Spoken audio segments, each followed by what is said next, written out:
सरका घाट की अगर मैं बात करूं, ठीक है, भाजपा ही पिछले 15-20 सालों से जो है ट्रेंड कर रही है। और देखिए, ये राजनीति में अब हम अभी की सिचुएशन क्या देख रहे हैं।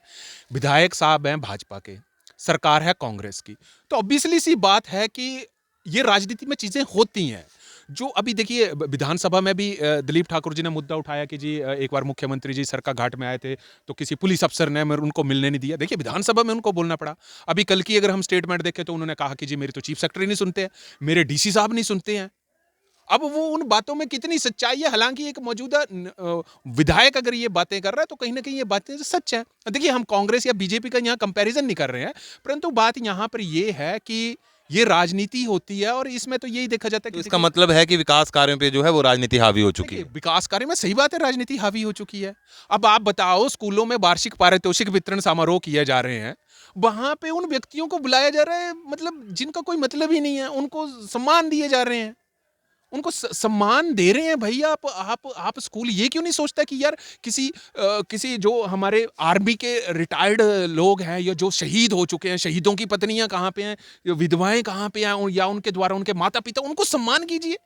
तो ये राजनीति हो रही है कि जी ये फलानी पार्टी का एक्स प्रधान, ये फलानी पार्टी का एक्स उप प्रधान, सब चले हुए हैं सिर्फ अपने प्राइज लेने के लिए। तो ये राजनीति आ रही है, क्योंकि स्कूलों में ये चीजें हो रही हैं। और ये कांग्रेस की बात नहीं है कि ये कांग्रेस ही कर रही है। आज हम कांग्रेस की बात के ऊपर इल्जाम लगाएं कि कांग्रेस के, भाजपा भी ऐसे ही करती जी, थी। इसी मुद्दे इसी बात पे हिमाचल फास्ट एक्सप्रेस में हिमाचल देश और प्रदेश वासियों का हार्दिक स्वागत है। मैं हूं संदीप वर्मा और आज जिस मुद्दे पे हम बात करने के लिए इकट्ठे हुए हैं वह मुद्दा है सरका घाट में बढ़ती हुई राजनीतिक गर्मा गर्मी। अभी कुछ दिन पहले कल हमने पोस्ट एक किया था जिसमें जो सरका घाट विधानसभा के जो मौजूदा वर्तमान विधायक हैं, उन्होंने स्कूल प्रबंधन पे एक कटाक्ष करते हुए ये बात कही कि जब आज बच्चों के पढ़ने का तथा पेपरों का समय नज़दीक आ चुका है तो उस वक्त पे ये वार्षिक समारोह जो है वो करना कितना उचित है। तथा इसके साथ ही उन्होंने सरका घाट में विकास कार्यों के ऊपर भी चर्चा की तथा इस पे उन्होंने कहा कि पिछले 2 साल से तो मानिए जैसे कि हिमाचल प्रदेश में सरकार नाम की कोई चीज़ ही नहीं है और सरका घाट जो है वो विकास में बहुत पीछे जा चुका है। तो इन्हीं सभी मुद्दों को लेके आज हमारे बीच में उपस्थित हैं हिमाचल फास्ट एक्सप्रेस के संस्थापक श्री हरीश वर्मा जी। तो इनसे इस बारे में चर्चा करेंगे। तो सबसे पहले हरीश वर्मा जी, आपका हिमाचल फास्ट एक्सप्रेस में बहुत बहुत स्वागत। धन्यवाद जी।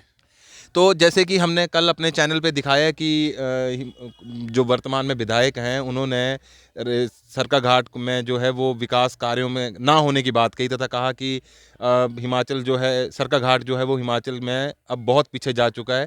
तथा इस पे सबसे पहले आपका क्या, आप अपने विचार रखते हैं?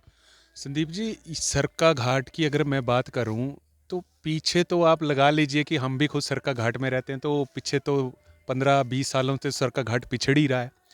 और विकास की बात कर रहे हैं, विकास तो तब आप बोल सकते हैं जब हमारे पास स्वास्थ्य सेवाएं, सड़क की सुविधाएं अच्छी हों।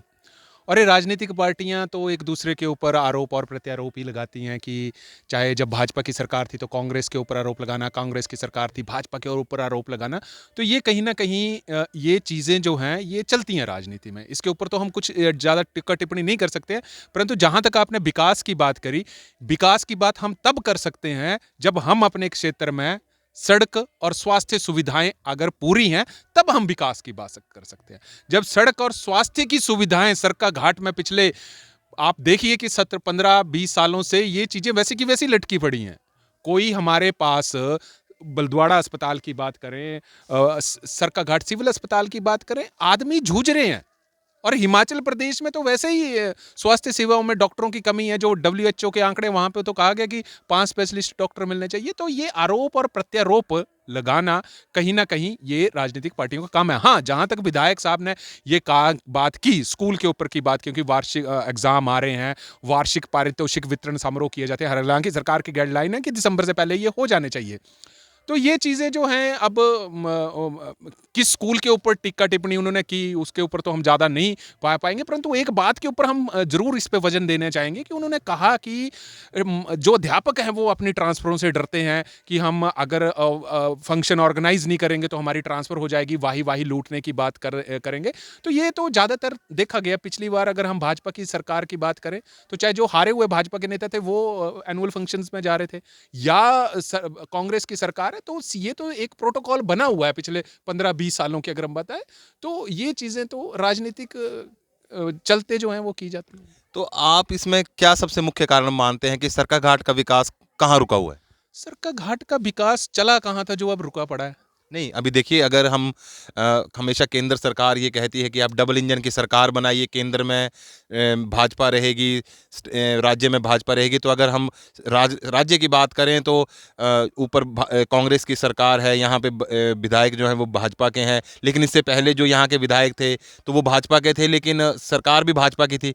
तब विकास कार्य क्यों नहीं हो सका? देखिए, सरकाघाट की अगर मैं बात करूं, ठीक है, भाजपा ही पिछले 15-20 सालों से जो है ट्रेंड कर रही है। और देखिए, ये राजनीति में अब हम अभी की सिचुएशन क्या देख रहे हैं? विधायक साहब हैं भाजपा के, सरकार है कांग्रेस की, तो ऑब्वियसली सी बात है कि ये राजनीति में चीजें होती हैं। जो अभी देखिए, विधानसभा में भी दिलीप ठाकुर जी ने मुद्दा उठाया कि जी एक बार मुख्यमंत्री जी सरकाघाट में आए थे, तो किसी पुलिस अफसर ने उनको मिलने नहीं दिया। देखिए, विधानसभा में उनको बोलना पड़ा। अभी कल की अगर हम स्टेटमेंट देखें तो उन्होंने कहा कि जी मेरे तो चीफ सेक्रेटरी नहीं सुनते हैं, मेरे डीसी साहब नहीं सुनते हैं।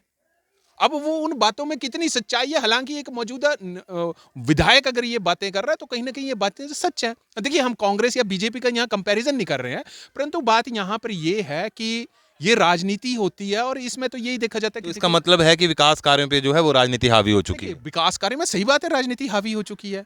अब आप बताओ, स्कूलों में वार्षिक पारितोषिक वितरण समारोह किए जा रहे हैं, वहां पे उन व्यक्तियों को बुलाया जा रहा है, मतलब जिनका कोई मतलब ही नहीं है, उनको सम्मान दिए जा रहे हैं, उनको सम्मान दे रहे हैं। भैया, आप स्कूल ये क्यों नहीं सोचता कि यार किसी जो हमारे आर्मी के रिटायर्ड लोग हैं या जो शहीद हो चुके हैं, शहीदों की पत्नियां कहाँ पे हैं, विधवाएं कहाँ पे हैं, या उनके द्वारा उनके माता पिता, उनको सम्मान कीजिए। तो ये राजनीति हो रही है कि जी ये फलानी पार्टी का एक्स प्रधान, ये फलानी पार्टी का एक्स उप प्रधान, सब चले हुए हैं सिर्फ अपने प्राइज लेने के लिए। तो ये राजनीति आ रही है, क्योंकि स्कूलों में ये चीजें हो रही हैं। और ये कांग्रेस की बात नहीं है कि ये कांग्रेस ही कर रही है। आज हम कांग्रेस की बात के ऊपर इल्जाम लगाएं कि कांग्रेस के, भाजपा भी ऐसे ही करती जी, थी, इसी मुद्दे इसी बात पे मैं भाजपा आगे भी ऐसे आऊंगा। करती। तो ये गढ़ बने हुए हैं, ये स्कूलों में गढ़ बने हुए हैं। क्योंकि देखिए, सीधी सी बात है, अध्यापकों को तो पता होता है कि जी मौजूदा सरकार कांग्रेस के, तो हम कांग्रेस के व्यक्ति को बुलाएंगे, भाजपा की सरकार होगी तो भाजपा के व्यक्ति को बुलाएंगे। ये तो एक प्रोटोकॉल बन गया हुआ है और नेता इनके ऊपर ही ज्यादातर जो है वो राजनीति करते हैं। परंतु ये बात हमारे को समझनी पड़ेगी कि जो स्कूल के शिक्षा के मंदिर है, दोनों पार्टियों को ये समझनी पड़ेगी, वहां पे सिर्फ उनको बुलाया जाए जिन्होंने अपने समाज में कुछ योगदान दिया हुआ है। आप यार किसी उप प्रधान को सम्मानित कर रहे हो, प्रधान को सम्मानित कर रहे हो, आप किसी बीडीओ सॉरी आपके पास जो ब्लॉक के होते हैं अध्यक्ष, उनको कर रहे हैं, जिला परिषदों को सम्मानित कर रहे हो। ये कहाँ की राजनीति होगी? आप बुला सकते थे, आप कितने भी, अगर हिमाचल के पूरे स्कूलों की बात करें, आप बुलाइए ना, किसी विधवा को बुलाइए जो जिनके पति शहीद हो गए हैं, जिन्होंने कुछ सोसाइटी में अच्छा काम किया है, जो नशे के प्रति लड़ रहे हो, ऐसे लोगों को बुलाइए। ये क्या कि जी ये फलाना, तो ये राजनीति का अखाड़ा जो है स्कूल बन रहे हैं रोज से रोज। तो देखिए, इसमें आगे की अगर हम बात करें तो जो राजनीति है वो स्कूल जो है उसका अखाड़ा बन चुके हैं। ठीक है, अगर हम सरकारों की बात करें तो अगर मौजूदा में कांग्रेस की सरकार है तो उनके जो कांग्रेस के जो नेता हैं, स्थानीय नेता हैं, वो सभी स्कूलों में जाके जो है वो इसका अध्यक्षता कर रहे हैं। लेकिन अगर हम पार्टी दूसरी की बात करें तो जब वो सत्ता में थे तो उस वक्त भी यही चीज़ें चलती थी। तो देखिए, दोनों तरफ तो यही इस तरीके से, लेकिन कहीं ना कहीं इन सब चीज़ों में जो नुकसान है वो आम जनता का हो रहा है। ठीक है, तो अब इस पे आप अपने क्या विचार देंगे कि विकास कार्यों की में अगर राजनीति हावी हो जाएगी तो आम आदमी कहाँ जाएगा? ये सीधी सी बात है, विकास कार्य में जब राजनीति हावी हो जाएगी, मैंने आपको पहले कहा, विकास तो हम तब बोल सकते थे जब हमारे पास सड़क और स्वास्थ्य सुविधाएं समय। मैं बलद्वाड़ा की बात करूंगा। बलद्वाड़ा में है क्या, कल ही हुई, पवन ठाकुर जो महासचिव है कांग्रेस के, उन्होंने कहा कि 250 लोगों की ओपीडी होती है। यहाँ पे आप एक चीज बात देखिए ना कि आदमी यहाँ पे चले हैं, जर्नल मेडिसिन के चले हैं, किसी को लग गई है, किसी को चोट लग गई है, अब गंभीर बीमारियां तो यहाँ पे नहीं हो सकती है। हालांकि देखिए, पवन ठाकुर जी ने घोषणा की कल कि जी बलद्वाड़ा में अल्ट्रासाउंड की मशीन लगेगी और एक दिन हम जो है वो अल्ट्रासाउंड के लिए ही रखेंगे। अच्छी बात है, हम बड़े खुश हुए। और ये चीज अगर भटली में हो जाती है तो बहुत अच्छा लगता है और लोगों को सरकाघाट जाने की जरूरत नहीं होगी। और इस बात को कहीं ना कहीं हमने पोस्ट डाली और लोगों के कमेंट शुरू हो गए आना वहां पे कि यहाँ पे तो डॉक्टर ही कभी पूरे नहीं होते, जो स्पेशलिस्ट है, तो अल्ट्रासाउंड की मशीन कहाँ लग जाएगी। परंतु नेता ने अपने मंच से घोषणा की। अब ये भी देखने वाली बात होगी कि इस घोषणा का कितना वजनदार है। मैं आपको बता दूं कि कुछ दिन पहले कांग्रेस के वरिष्ठ नेता जो रंगीला राम राव जी थे, उन्होंने 2-3 महीने पहले घोषणा की थी कि हमने मुख्यमंत्री से ले आए हैं, अप्रूवल ले आए हैं और जल्दी सरकाघाट में डॉक्टरों की जो नियुक्ति हो जाएगी, वो डॉक्टर अभी तक हमको तो दिखते नहीं है। लोग रोज ही हम अखबारों में पढ़ रहे हैं ये फलाने पेडियाट्रिक्स के डॉक्टर, मेडिसिन के डॉक्टर्स या गायनी के डॉक्टर्स, ऐसी ऐसी चीजें होती रहती है। और देखिए डॉक्टरों की तो कमी स्टेट गवर्नमेंट के पास है ही है, परंतु अब ये देखने वाली बात होगी कि ये जो बात है इन्होंने पवन ठाकुर जी ने कल कर दी है कि अल्ट्रासाउंड मशीन लगेगी और जल्द लगेगी, हम भी इंतजार करेंगे और अच्छी बात है, ये जनता का फायदा है, इसमें राजनीति नहीं होनी चाहिए। हम आम आदमी की अगर बात करें, देखिए स्वास्थ्य के मामलों में और सड़कों के मामले में और पानी के मामले में राजनीति नहीं होनी चाहिए। जब हमारे राजनीतिक दल इन चीजों में चले जाते हैं, विकास तो बात की बात है, मैंने 3 चीजें बताई, जब इन चीजों के ऊपर आप राजनीति मूलभूत सुविधाओं की तो बात कर आम रहे हैं। आदमी तो परेशान होगा ही होगा। आप अपनी राजनीति अपने पास रखिए, पार्टियों को चाहिए आप अपनी राजनीति अपने पास रखिए, कांग्रेस का ये काम करता है, भाजपा का ये काम करता है, आप अपनी राजनीति रखिए, परंतु 3 सुविधाएं ऐसी हैं, चाहे स्वास्थ्य की, चाहे आपके पास शिक्षा की, चाहे सड़कों की, इनके ऊपर राजनीति नहीं होनी चाहिए। तो देखिए हमारे साथ हरीश वर्मा जी मौजूद थे तथा जिन्होंने बहुत एक अपने बहुत दरिया दिली से तथा बहुत ही डायनेमिकली अपने विचार हमारे सामने रखे, तथा हमारी भी जनता से यही अपील रहेगी कि पानी, बिजली और छोटी छोटी चीज़ों से बाहर निकल के आप अपने जो मुद्दे हैं वो सामने सरकार के ज़रूर रखिए ताकि समय पर उनका समाधान हो सके। तथा इसी किसी अलग मुद्दे के साथ हम इसके बाद फिर मिलेंगे, तब तक आप हमें तब तक बहुत बहुत धन्यवाद। कितने मिनट है?